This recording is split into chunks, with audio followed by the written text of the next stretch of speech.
두 가지 큰 주제가 들어 있습니다. 하나는 하나님의 때라는 것이고, 그 때와 관련해서 본문에 보면 예수님께서 이제 초막절을 맞이하셔서 예수님의 동생들이 예수님에게 초막절이 되었으니까 유대로 올라갑시다라고 이야기하는데 내 때가 아직 이르지 않았다라고 말씀을 좀 하셨어요.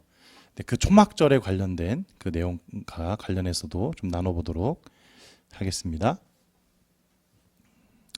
자, 새해가 되면 사람들은 저마다 자기만의 새로운 계획을 세우잖아요. 뭐 예를 들면 이제 체중을 줄이겠다고 한다든지, 또 저축을 좀 늘려보겠다고 하고, 또 어떤 사람은 인간 관계를 이제 좀 개선해 보겠다, 그런 결심을 하게 됩니다. 뭐 저도 마찬가지죠. 한 해가 시작되자마자 헬스장에 등록했던 적이 있어요. 그래서 당시 제 목표는 좀 단순하고 분명했습니다. 확 줄여보겠다. 그런데 이상하게도 헬스장에는 자주 가지 않았습니다. 네. 이상한 게 아닌가요? 네. 등록은 했지만 마음속에는 늘 어때요? 내일부터 본격적으로 열심히 해야지라는 생각이 줄을 이었습니다. 결국에 한 달 동안 헬스장을 4번 갔는데요. 한 번은 등록하러 갔고요. 나머지 3번은 이제 덜덜이 있잖아요. 여기 이게 끼고 덜덜덜덜. 네, 그렇게 해서 몸만 풀고 왔던 기억이 좀 있습니다. 그러니까 헬스장 카운터 직원이 뭐 제 이름을 이제 알 길이 없겠지만 정말 모를 정도로 방문이 드물었던 기억이 있습니다. 또 다른 해에는 이제 저축을 좀 목표로 세웠던 적이 있어요. 한 달에 얼마씩 일정 금액을 좀 자유 적금식으로 좀 넣어보겠다, 부어보겠다 이렇게 했던 건데, 늘 계획은 완벽합니다. 그렇죠? 계획은 완벽해요. 하지만 예상치 못한 상황들이 연이어서 발생하죠. 급하게 필요한 물건을 좀 사야만 하기도 했고, 또 갑작스럽게 친구가 결혼한다 그래서 축의금도 좀 내야 했고, 그래서 이제 이번 달은 어쩔 수 없지, 다음 달부터는 제대로 하자고 스스로 위로하며 다짐했지만 저축도 마찬가지로 매번 다음 달로 미루어졌습니다. 인간관계를 개선하겠다고 다짐한 것도 마찬가지였어요. 연락을 잘 하지 못했던 지인들에게 새해 인사를 좀 하고 더 자주 만나겠다고 결심을 했지만 바쁘다는 핑계로 한두 번 연락하다가 이제 흐지부지 되기가 일쑤였습니다. 오히려 새해를 맞아서 오랜만에 만난 친구에게 야, 밥 한번 먹자 했는데 1년 동안 못 만나고 다시 그 다음에 야, 올해는 밥 한번 먹자를 몇 해 동안 반복했던 그런 또 기억이 있습니다. 뭐 이런 이제 사사로운 목표도 마찬가지겠지만 신앙적인 목표도 마찬가지겠죠. 거의 성경 통독을 새해 계획으로 세운 적이 많습니다. 1년 동안 성경을 끝까지 읽겠다고 결심하고 늘 창세기 1장을 열죠. 쭉 읽습니다. 그러다가 점점 출애굽기에서 느려지고 레위기에서 많이 가면 이제 민수기쯤에서 책을 덮고 말죠. 저희들의 모습입니다. 큐티를 매일 꾸준하게 하겠다고 다짐한 적도 많습니다. 처음 며칠간은 말씀을 묵상하며 은혜를 받았지만 바쁘다는 이유로 하루를 건너뛰고 며칠씩 밀리다 보면 결국 그렇게 또 흐지부지 되고 말 때가 많죠. 하나님께서 저를 신학교에 보내시고 목회자로 세워주신 게 얼마나 감사한 일인지 모르겠습니다. 그래서 기도 시간을 정하고 매일 일정 시간 기도하겠다는 다짐도 마찬가지였던 것 같아요. 피곤하다는 핑계로, 바쁘다는 핑계로 늘 흐지부지 됐던 그런 기억이 많습니다. 이런 다짐들이 무너지면 드는 생각은 늘 같은 것 같아요. 뭘까요? 이렇게 약한 마음으로 또는 이렇게 약한 믿음으로 내가 하나님 앞에 바로 설 수 있을까? 이런 양심의 가책, 신앙적인 양심의 가책, 이게 들고는 하죠.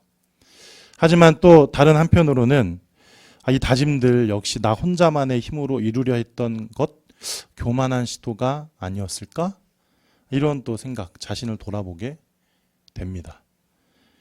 아주 사소한 개인적인 목표조차도 내 노력으로 완성할 수 없다면 우리는 여러분 과연 무엇을 의지해야 할까요?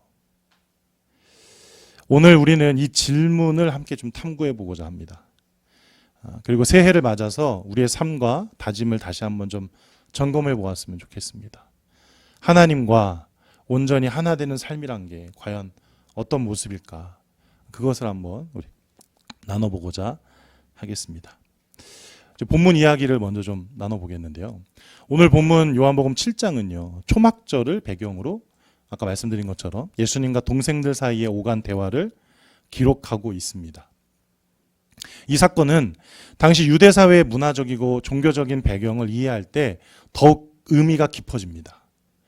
초막절이 등장하죠. 초막절은 유대인들에게 유월절, 오순절과 더불어서 가장 중요한 3대 명절 중에 하나입니다.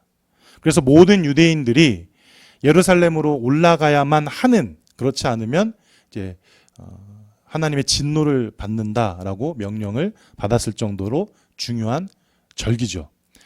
그 중에서도 초막절은 수확의 기쁨을 하나님께 감사로 표현하는 절기입니다. 그래서 많은 유대인들이 이 시기에 예루살렘에 모여듭니다.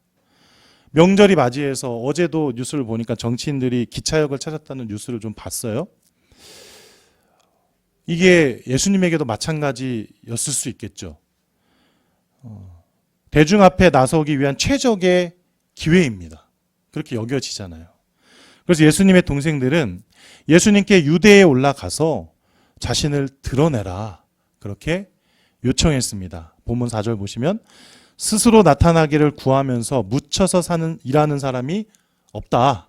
이 일을 행하려거든 자신을 세상에 나타내십시오. 이렇게 이야기를 합니다.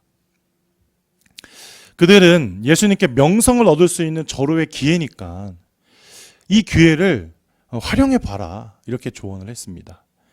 동생들의 요구는 어떻게 보면 굉장히 타당한 그런 조언처럼 들리죠. 어떤 기준에서 그렇게 들리나요? 세속적인 기준에서 보면 아주 타당한 그런 조언처럼 들립니다. 그러나 그것은 어디까지나 세속적인 기준에서만 보았을 때 해당하는 말입니다. 예수님의 동생들은요, 예수님의 능력과 기적만을 보았어요. 가나 혼인 잔치에서 물을 포도주로 만드셨고, 또 병자를 고치셨고, 오병이어의 기적을 통해서 수천 명을 먹이셨던 예수님이시잖아요. 그러나 본문 5절에서 요한은 이들을 향해서 어떻게 평가합니까? 보세요. 그 형제들까지도 예수를 믿지 아니하더라. 이게 이제 성경의 평가고 하나님의 평가입니다. 예나 지금이나 가족들에게 사랑받기는 쉬워도 인정받기는 어렵습니다. 그렇죠? 예수님도 마찬가지였던 것 같아요. 동생들이 주님께 기대한 것은 분명히 그분의 사명과 비전이 아니었습니다. 그분이 보여주신 기적과 능력을 힘입어서 자신들의 사사로운 바람을 이루려는 것이었죠. 가장 가까운 혈육조차도 예수님이 영생을 주기 위해 오셨다는 사실을 여전히 제대로 이해하지 못했던 것입니다. 보세요. 예수님의 동생들이 강조한 것은 지금이 기회다라는 논리예요. 지금이 기회다. 초막절은 많은 유대인들이 모이는 대중적인 명절입니다. 예루살렘은 유대 사회의 중심지였고, 동생들은 이때를 활용해서 예수님이 유대의 지도자로 나아가서 세상의 왕으로 군림할 수 있다고 보았던 거죠. 그래서 큰일 하려면 숨어 있지 말고 세상 앞에 나서십시오 라고 조언했던 것입니다.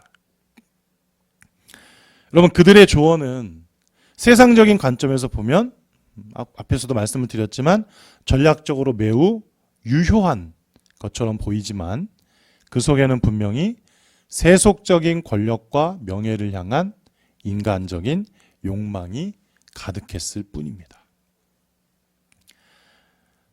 자, 그랬으니까 예수님께서는 동생들의 요청을 단호하게 거절하셨습니다. 그분은 아직 내 때가 이르지 않았다고 말씀하셨습니다. 여기서 때라는 것은 단순한 시간적 개념이 아니에요. 하나님의 섭리와 구속사의 완성이 이루어지는 그 때를 말하는 거죠. 즉 예수님은 하나님의 계획에 따라서만 자신을 드러내셨지 결코 인간적인 욕망이나 조급함에 의해서 움직이려고 하지 않으셨습니다. 예수님은 자신의 초월적인 능력을 증명하거나 사람들에게 인정받으려는 길을 거부하셨고 고난과 십자가의 길을 선택하셨죠. 그러니까 동생들의 요청은 단순한 제안이 아니라 어떤 거예요? 예수님께 세속적인 유혹을 제시한 것이라고 할 수 있습니다. 마태복음 4장에서 예수님은 시험하여서 돌로 떡을 만들거나 성전 꼭대기에서 떼어내리라고 한 마귀의 유혹과 같은 거예요. 만일 예수님께서 자신을 증명하려고 했다면 하나님의 뜻과는 전혀 다른 길을 가셨겠죠. 하지만 예수님은 그 모든 유혹을 이겨내시고 하나님에 대한 신뢰와 믿음을 확증하셨습니다. 이 사건은요, 우리에게도 그냥 있을 법한 어떤 예수님의 일화, 에피소드라고 여겨질 뿐만이 아니고요, 매우 깊은 신앙적인 도전을 줍니다. 어떤 도전일까요? 이런 거죠. 바로 우리는 과연 세속적인 유혹과 조급함 속에서 그 앞에서 하나님의 때를 온전히 기다릴 수 있는가라고 말이죠. 여러분 한번 자신에게 스스로에게 한번 물어보세요.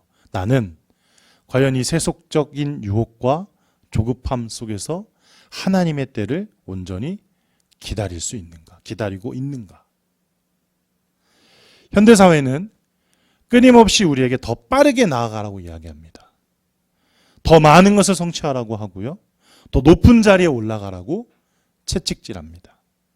그래서 더 많은 성과를 내야 하고 사람들의 인정과 지지를 얻으라는 압박이 늘 이어집니다. 성공은 곧 가치로 여겨지고요.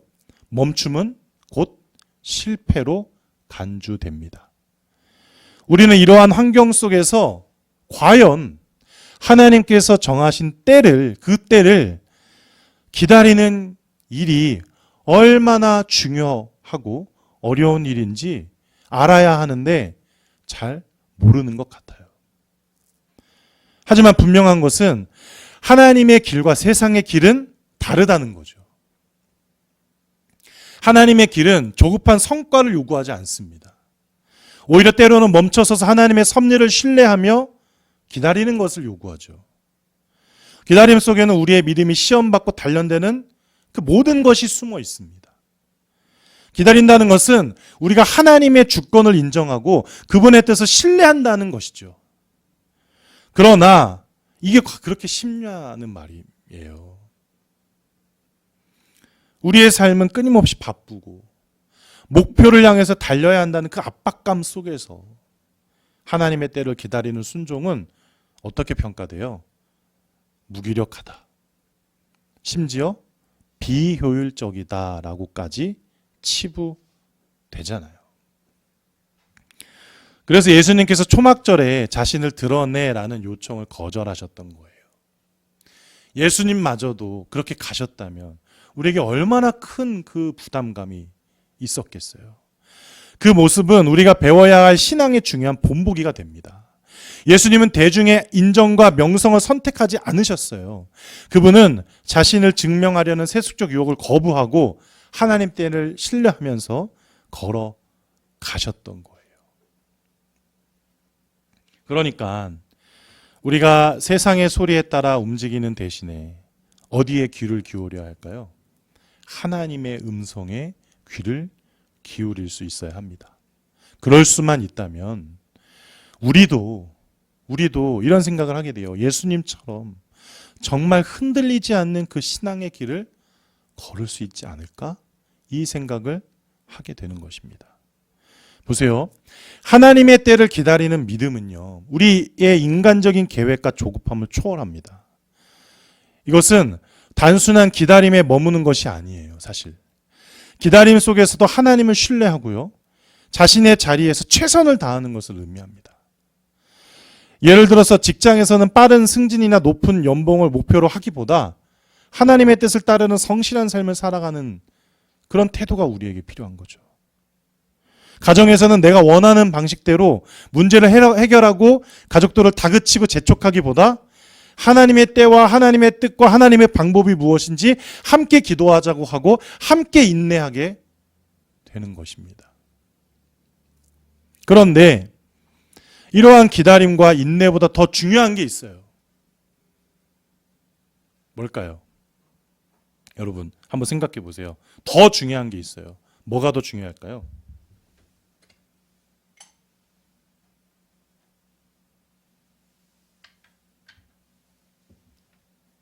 바로 이런 기다림과 인내의 끝이 과연 어디를 향하고 있는가입니다. 하나님의 때를 기다리고 그 뜻이 이루어지기까지 우리가 인내하는 그 목적과 그 끝이 과연 어디를 향하고 있는가. 인내할 수 있어요. 기다릴 수 있어요. 근데 정작 나의 본심은 숨겨놓은 채 정말 젠틀한 척하면서, 정말 신앙적인 척하면서 있다가 나중에 본심을 드러내는 경우가 얼마나 많아요. 하나님의 때를 기다리는 믿음은요, 단순하게 더 나은 환경이나 결과를 얻기 위한 것이 아닙니다. 그것은 궁극적으로 우리를 십자가로, 그리고 영생의 길로 인도하는 길이죠. 예수님이 보여주신 그 길은요, 단순하게 우리의 삶을 안정되게 만드는 것이 아니에요. 이미 그것을 넘어서서 우리 삶의 전체를 영원한 하나님 나라와 연결하는 길이 되는 거예요. 그러므로 이제 우리는 스스로에게 질문해야 합니다. 나는 하나님의 때를 기다리는 삶을 살고 있는가? 아니면 세상적인 성공과 조급함 속에서 여전히 흔들리고 있는가? 이 질문은 단순한 자기 점검이 아니라 우리의 신앙이 어디에 뿌리를 내리고 있는지, 그리고 어디를 바라보고 있는지, 어디를 향하여 나의 발걸음을 옮기고 있는지 되돌아보게 하는 매우 커다란 신앙적 도전이죠. 세상의 유혹과 압박 속에서도 하나님을 신뢰하며 기다릴 수 있는 믿음을 키우는 것이야말로 진정한 신앙의 승리이기 때문에 우리는 오늘도 이 승리를 위해서 십자가 앞으로 나아가야 하는 것이죠. 본문에 등장하는 초막절, 우리 한번 주목해 보기를 원합니다. 초막절은 이스라엘 백성에게 있어서 단순하게 축제 그 이상의 의미를 가져요. 그것은 하나님의 은혜를 기억하게 하고 그분의 인도하심에 감사하면서 앞으로 이루어질 구원을 바라보는 시간이거든요. 역사적으로 초막절은 어떤 절기예요? 광야에서의 삶을 기억하게 하는 절기입니다. 잘 아시는 것처럼 출애굽한 이스라엘 백성들은 약속의 땅으로 향하는 동안 광야에서 초막 생활을 해야만 했어요. 초막은 단단한 집과 다르게 불안정하고 일시적인 말 그대로 간이 건조물이죠. 여러분 생각해 보세요. 온갖 위험이 도사리는 그 황량한 광야 한복판에서 이렇게 불안전한 초막 생활이라니. 그러나 정말 놀랍게도요, 이스라엘 백성들은 이 불안전한 초막 생활 가운데서도 무엇을 누릴 수 있었어요? 하나님의 은혜와 완전한 하나님의 보호하심을 누릴 수 있었습니다. 모세가 이렇게 증언하잖아요. 이 40년 동안 내 의복이 헤어지지 아니하였고 내 발이 부르트지 아니하였지 않는가. 하나님의 은혜다. 하나님의 보호하심이다라고 이야기하는 거예요. 그래서 광야에서 그들이 누린 모든 것은 하나님이 주신 은혜의 결과라는 거죠. 초막절은 이러한 하나님의 공급과 보호를 기억하고 감사하는 절기예요. 그리고 더불어서 초막절은 이스라엘 백성이 추수의 기쁨을 누리는 특별한 절기거든요. 사회였던 고대 사회에서 추수는 단순하게 농작물을 거두어 들이는 일만이 아니라 생존과 직결된 매우 중요한 순간입니다. 그렇죠? 그래서 초막절은 이러한 추수의 끝에 하나님께 감사드림으로써 하나님께서 그들의 삶을 먹이시고 입히시고 공급하신 분임을 고백하게 만드는 시간입니다. 미국 정부에서 전 세계의 토지의 토지를 조사해가지고 1등급부터 뭐 한 7, 8등급까지 이렇게 나눠놨다고 해요. 참 놀랍게도 미국 중부가 농업으로 유명하잖아요. 거기는 정말 씨를 뿌리면 아무것도 안 해도 그냥 무럭무럭 곡식이 자라나는 1등급 땅이라고 하고요. 그리고 그 외의 땅도 어느 정도 그냥 좀 수고만 하면 잘 자라는 3등급 땅이라고 이야기를 합니다. 뭐 그럴 수 있겠지라고 이야기하는데 우리나라 가장 비옥하다고 하는 곡창지대 전라도 지역 여러분 몇 등급인 줄 아세요? 5등급 땅이에요. 5등급. 비료를 뿌려야만 곡물이 자라나는 땅. 그리고 나머지 우리나라 땅들은 다 산과 뭐 이렇게 험한 산지 지형에 있어서 6, 7등급 등에 들어간다고 해요. 근데 광야잖아요. 광야예요, 여러분. 가나안 땅이 젖과 꿀이 흐르는 비옥한 토지라고 성경은 말하지만 그것은 지금 가도 척박한 땅입니다.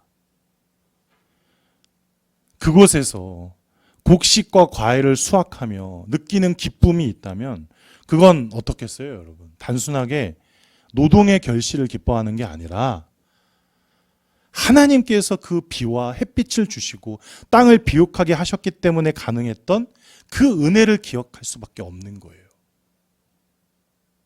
하지만 여러분 초막절의 의미는요, 또 거기서만 그치는 게 아니에요. 풍요를 즐기고 감사를 표현하는 데만 그치는 게 아니에요. 결과만 놓고 본다면 결과값에 따라서 인간의 반응이 달라질 수밖에 없잖아요. 보세요. 결과가 만족스러우면 인간은 기뻐하고 감사해요. 그렇지 않으면 원망과 불평이 쏟아지잖아요. 그러나 그 결과의 근원이 내가 아니라 하나님께 있음을 깨닫는다면 인간은 결과에 대한 하나님의 뜻을 묻지 않을 수가 없잖아요. 신명기 11장 13절 17절에 보면 내가 오늘 너희에게 명하는 내 명령을 너희가 만일 청종하고 너희 하나님 여호와를 사랑하여 마음을 다하고 뜻을 다하여 섬기면 여호와께서 너희의 땅에 이른 비 늦은 비를 적당한 때에 내리셔서 복을 주시고 그렇지 않으면 여호와께서 너에게 진노하사 하늘을 닫아 비를 내리지 아니하시며 땅이 소산을 내지 않게 하심으로 너희가 여호와께서 주신 아름다운 땅에서 속히 멸망할까 하노라라고 기록되어 있습니다. 그러니까 초막절은 어때요? 과거, 현재, 미래를 아우르는 총체적인 감사의 절기예요. 그런데 모든 감사의 근원 되시는 하나님을 바라보는 절기인 거죠. 그 하나님을 잊어버리는 순간 그곳은 가장 풍성한 축복 속에서도 가장 허무하고 외롭고 두려운 인생의 저주의 자리로 전락하고 마는 그런 땅이었던 겁니다. 여러분, 그런데 이것이 비단 3,000년 전만의 일이었을까요? 이 초막절의 정신은 과연 그 당시 이스라엘 민족에게만 해당되는 그런 내용이었을까요? 오늘날 우리의 삶에도 깊은 도전을 분명히 줍니다.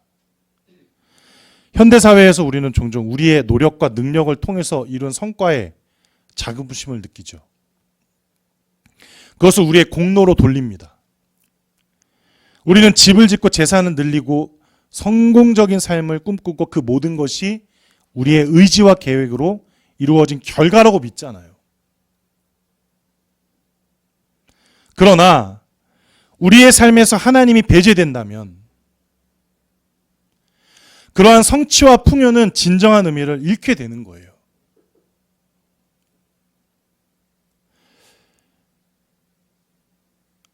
지난 주 중에 저 공덕동에 있는 서울 서부지방법원이 안타까운 일을 겪었습니다. 다들 하나같이 법원이 그렇게 됐다니, 법치주의의 근간이 흔들렸다, 나아가 우리나라 전체의 위기다라고 평가를 하잖아요. 여러분, 저는 그게 하나의 상징이라고 생각합니다. 어떤 상징이냐? 하나님 없음으로 나타날 수밖에 없는 우리나라의 모습이에요. 최고의 지성들이 모여 있고, 그리고 가장 올바른 정의를 판결하는 그 재판의 자리가 그렇게 무질서와 폭력으로 탄압당했다면, 무참하게 침입당했다면, 여러분, 그렇지 않은 사회 곳곳에 지금 우리가 알지 못하는 모든 저변이 어떻겠어요? 근데 그 문제는 단순하게 정치적 문제도 아니고 어떤 윤리나 도덕적인 문제도 아니고요. 하나님 없음으로 인하여 나타나는 그 결과입니다.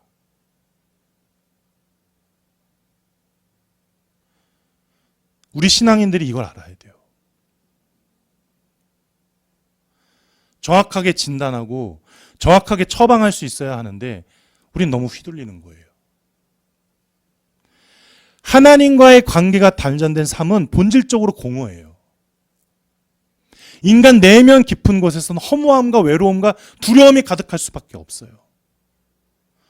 허무하니까 쾌락에 빠져요. 외로우니까 헛헛한 인간관계에 자꾸만 목숨을 걸어요. 그리고 두려우니까 오히려 어떻게 해요? 폭력적으로 대하는 거예요. 보세요. 우리가 의지했던 모든 것들이 무너질 때 인간의 내면은 공허로 가득 찰 수밖에 없습니다. 화려한 집, 풍족한 재산, 안정적인 직장, 그 모든 것, 우리가 성취로 여기는 그 것들이 한순간에 사라질 수 있음을 깨닫는 순간에 우리는 진정으로 어디에 의지하고 있었는지 돌아볼 수밖에 없죠. 하나님 없이 쌓아 올린 성공은 모래 위에 지어진 사상 누각과 같아요. 바람이 불고 홍수가 몰아칠 때 그것은 순식간에 무너져 내리죠. 그리고 그 잔해 속의 인간은 자신이 의지했던 하나님 아닌 모든 것들의 허약함과 스스로의 연약함을 맞이할 수밖에 없습니다. 내가 이렇게까지 노력했는데 이게 이렇게 쉽게 무너진다고? 이런 한숨이 절로 터져 나올 수밖에 없어요. 외로움이라는 게 뭘까요? 인간은 누구나 관계를 통해서 존재의 의미를 찾습니다. 가족, 친구, 동료와의 관계는 삶의 활력을 불어넣어 주죠. 그러나 하나님과의 관계가 단절된 삶은 이 모든 관계 속에서도 진정한 소속감을 주지 못해요. 바쁘게 살아가고 많은 사람들과 어울린다고 해도 내면 깊은 곳에서는 끓어오르는 그 고독과 분리를 좀처럼 잠재울 수 없어요. 그래서 결국 그 끝은 무엇이에요? 자기 부정입니다. 예수님께서 말씀하신 자기 부인이 아니에요. 아무도 나를 진정으로 이해하지 못한다는 생각이 나를 고립시키는 거예요. 그래서 자신이 어디로 가고 있는지, 왜 살아야 하는지 모든 방향성을 잃어버리고 마는 거예요. 그리고 스스로 생을 마감하는 거죠. 하나님 없는 두려움은 어떨까요? 우리가 의지하는 모든 것은 결국 사라지고 맙니다. 재물은 줄어들 수밖에 없고 건강은 쇠약해지고 사람들은 떠나가요. 세상은 점점 더 불확실해지고 미래는 알 수 없는 것들로 가득 찹니다. 그런데 하나님 없이 이 모든 걸 스스로 감당하려고 하니까 우리는 두려움에 짓눌릴 수밖에 없는 거죠. 불확실한 내일을 대비해서 더 많은 것을 얻으려고 하지만, 더 많이 준비하려고 하지만 그것조차 우리의 불안을 잠재우지 못합니다. 하나님 없는 삶은 끝없는 준비와 걱정의 연속 속에서 스스로를 소진시키면서 결국 그 끝에는 더 큰 두려움만 남게 되는 거죠. 여러분 초막절은요. 그런데 초막에서의 삶은요. 이러한 허무와 외로움, 두려움에 갇힌 우리 모두를 일깨워 주어요. 그것은 우리의 삶이 전적으로 하나님의 은혜와 공급에 달려 있음을 깨닫게 한단 말이죠. 하나님 없이는 우리가 누리는 안정과 풍요조차도 헛된 것이 되고 말지만 초막절은 우리의 성취와 안정이 우리의 손으로 이루어진 것이 아니라 하나님께서 허락하신 은혜의 결과임을 고백하게 만들어 주거든요. 우리의 노력과 능력에 의존하려고 할수록 우리는 더 깊은 허무 속으로 빠질 수밖에 없지만 하나님께로 돌아가면 그분의 은혜를 인정하면 우리의 삶은 허무에서 기쁨으로, 외로움에서 소속감으로, 그리고 두려움에서 평안으로 변화될 수 있어요.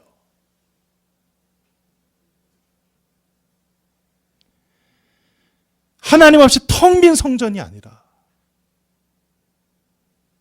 하나님과 동행하는 풍성한 은혜의 삶으로 들어가게 되는 거죠. 그러므로 세속적 신앙의 끝에서 우리는 무엇을 바라보고 무엇을 붙잡아야 하는가?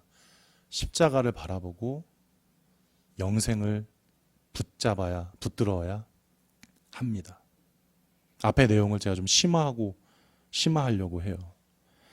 여러분, 세속적 신앙의 끝에서 영생을 붙든다는 게 과연 뭘까요? 십자가를 바라본다는 게 뭘까요?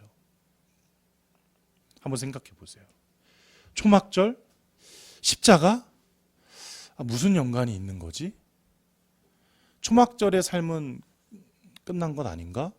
지금 십자가 시대인데 이게 단절되지 않고 연속성이 있다고 하는 건데 이게 과연 무슨 의미일까? 한번 생각해 보세요. 윌리엄 보든의 이야기를 예로 먼저 좀 들어보겠습니다. 윌리엄 보든이라는 사람의 이야기. 윌리엄 보든은 20세기 초 미국의 부유한 한 가문에서 태어난 젊은 크리스천이었어요. 세속적인 기준에서 보면은요, 누구보다도 성공적인 미래가 보장된 그런 사람이었어요. 그런데 그는 자기에게 상속된 전 재산을 그냥 기부하고 복음을 전하기 위해서 삶을 헌신했습니다. 가족들이 말렸죠. 돈을 벌어서도 열심히 벌어서도 하나님께 영광 돌릴 수 있지 않느냐. 그러나 그는 결국에 모든 반대를 무릅쓰고 중국에 있는 무슬림들에게 복음을 전하고자 선교사 지망생으로 떠났습니다. 그런데 보드는요, 훈련을 받던 도중에 이집트에서 갑작스럽게 죽음을 맞이하고 맙니다. 급성 뇌수막염. 그때 그의 나이가 불과 25세였어요. 어떤 생각이 드세요? 이게 뭐야? 꿈도 한번 펼쳐보지 못하고 너무 허무하게 죽었네. 아이고 안타까워라. 말 그대로 그의 선교적 비전은 현실적으로 이루어지지 못했습니다. 많은 이들은 그의 죽음을 비극적인 실패로 여겼어요. 왜 갑작스러운 죽음을 맞이해야만 했을까? 그의 때는 영원히 오지 않을 것이었기 때문이었을까? 충분히 가질 수 있는 의문이잖아요. 많은 사람들이 똑같이 생각했습니다. 이게 뭐야?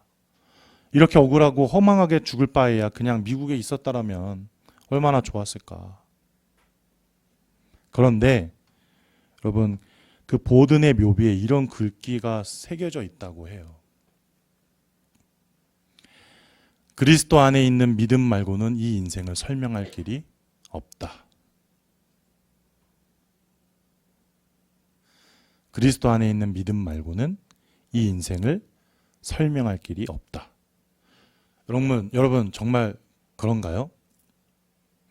우리가 이 이야기를 듣자마자 보든의 인생을 이해하고 보든의 인생에 공감한다면 우리는 정말 그리스도 안에 있는 믿음을 소유한 사람이라고 할 수 있어요. 그러니까 다시 한번 생각해 보세요. 정말 그런가요? 그리스도 안에 있는 믿음 말고는 그 인생을 설명할 길이 없을까요? 아무리 애를 써도 안 되고 최선을 다했지만 여전히 항상 때를 놓친 것 같아서 후회스럽고 수고와 슬픔뿐인 우리 삶에도 정말 이 말이 유효한가요?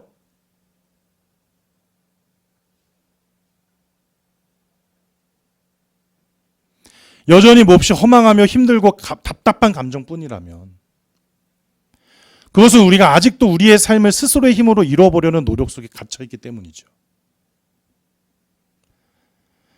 그리스도 안에 있는 믿음은요, 우리의 실패와 허망함, 슬픔을 넘어선 영원한 소망의 시작이에요. 그 믿음은 우리의 연약함 속에서 역사하신 하나님의 은혜를 붙드는 거예요.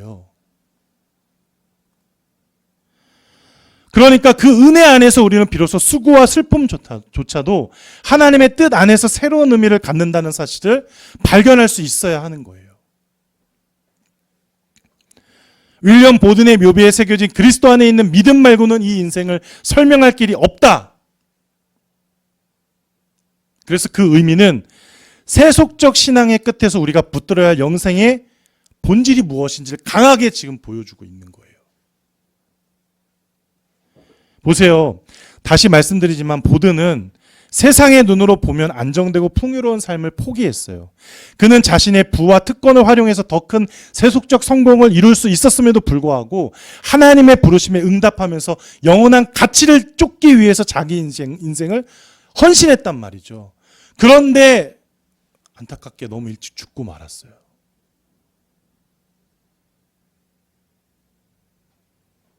그런 그의 인생에 죽음에 대한 평가가 과연 필요하겠냐는 거죠. 중요하겠냐는 거죠. 그의 삶은 그리스도 안에 있는 그리스도 안에 있는 믿음이라는 기준 외에는 사실상 이해할 수 없는 선택들로 가득 차 있어요. 그러니까 그 죽음은 그렇게 중요하지 않아요. 그 죽음에 대한 평가도 중요하지 않아요. 우리가 하나님을 바라보면서 하나님의 뜻을 쫓아서 사는 삶을 살 때 들리는 기대와 평가와 모든 것이 있죠.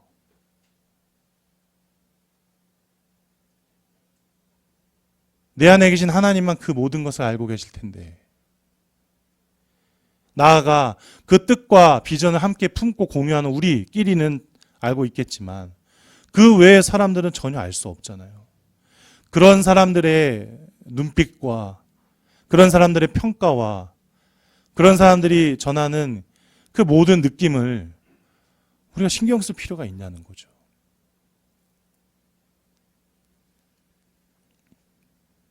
큰 그림을 보고 이해할 수 없는 선택을 하는 사람들이 있습니다. 장사꾼은 눈앞의 이익을 쫓지만 사업가는 미래의 비전과 가치를 쫓는다고 하죠. 남들이 보지 못한 것을 보았기 때문입니다. 즉각적인 결과나 세속적인 성공보다 장기적인 목표나 더 큰 의미를 추구하는 사람이 바로 그런 사람이에요.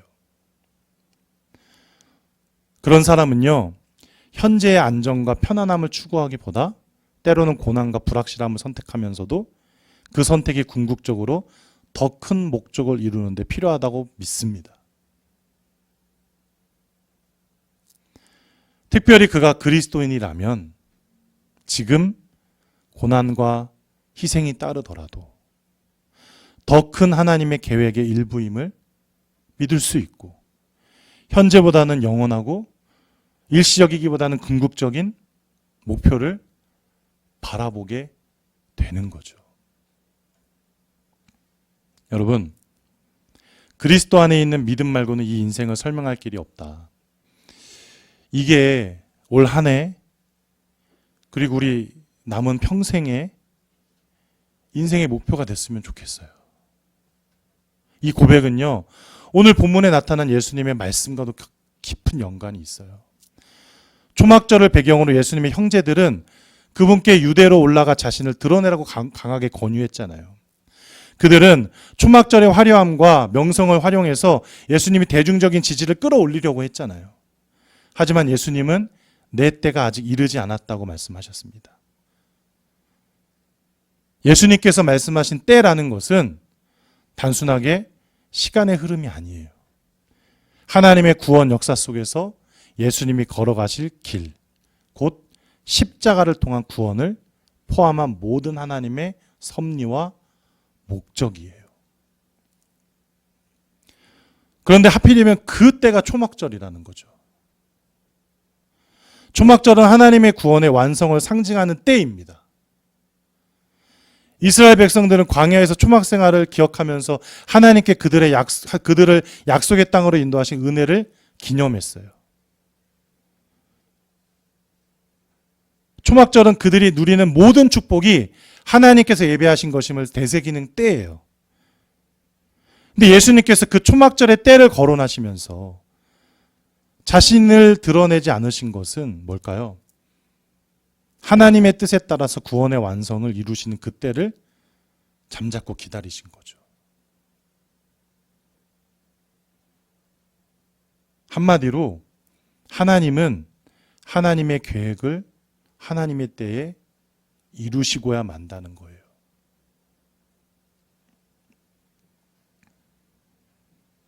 윌리엄 보든도 그것을 바라보았다고 생각을 합니다. 그는 하나님의 때와 하나님의 계획을 바라보면서 자기 생명을 그래서 기꺼이 드릴 수 있었던 겁니다. 그래서 그 결단은 세속적 신앙이 한계에 다다랐을 때 오직 하나님의 뜻과 때를 신뢰할 때만 우리의 삶이 진정한 의미를 갖는다는 것을 여실하게 보여주는 거죠.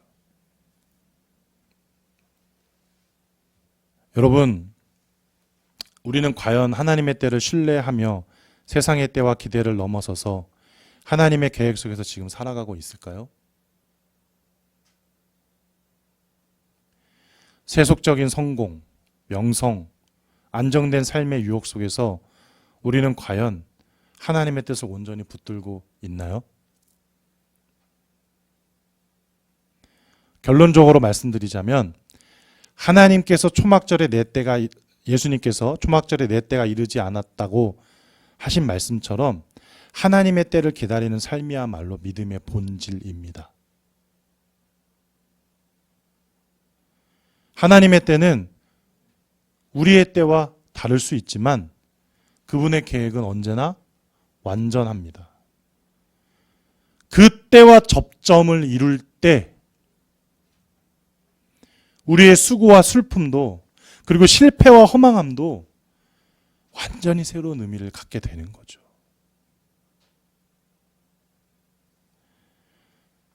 우리는 때로 자신의 힘으로 삶을 이루어 보려는 노력에 지칠 때가 너무 많잖아요. 나의 때뿐만 아니라 세상이 요구하는 때에 맞추어야 한다는 그 강박관념 속에서 너무 많은 좌절을 경험하잖아요. 그러나 오늘 본문이 보여주는 것은 하나님의 뜻은 하나님의 때에 반드시 이루어진다는 사실입니다. 하나님의 때는 우리의 이해를 초월하고 우리의 계획과 다르게 보일지라도 가장 완전한 때임을 믿으셔야 해요. 하나님의 때를 기다린다는 것은 그래서 단순히 수동적인 기다림이 아닙니다. 그것은 하나님의 약속을 신뢰하며 그분의 신실하심을 붙들고 하루하루를 살아가는 믿음의 행위이죠.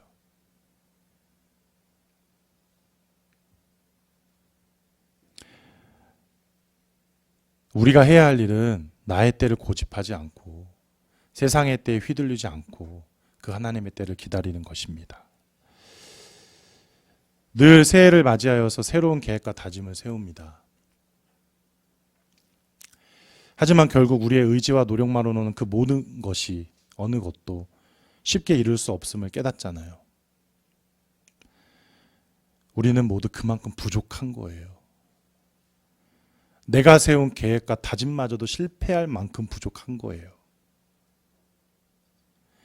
그러나 우리의 부족함 속에서도 우리를 강하게 붙드시고 신실하게 역사하시는 그 분이 계심을 여러분 기억하셨으면 좋겠습니다. 그분은 바로 당신의 뜻을 반드시 이루시고만은 하나님이세요. 그 하나님을 기억하는 2025년이 되었으면 좋겠습니다. 그리고 이 시간에 우리의 계획과 다짐을 그 하나님께 꽉 동여맸으면 좋겠습니다. 그것이야말로 우리가 해야 할 일이고 우리의 책임이고 우리고 본분이에요. 특별히 새해에는 우리 모두 세속적 성공을 쫓기보다 하나님의 때를 신뢰하며 십자가를 따르는 삶으로 나아가기를 바랍니다. 십자가는 인간의 계획과 한계를 넘어서 우리가 하나님의 구원과 은혜가 완성되었음을 경험하는 자리입니다. 그곳에서 우리는 하나님의 사랑을 깨닫고 우리의 실패와 허망함이 새로운 소망과 영생의 기쁨으로 변화되는 은혜를 누리게 될 것입니다. 십자가 앞에서 하나님의 시간을 살아가는 2025년 우리 모두가 다 되었으면 좋겠습니다. 우리 잠깐 들은 말씀 기억하면서 기도하는 시간 갖겠습니다.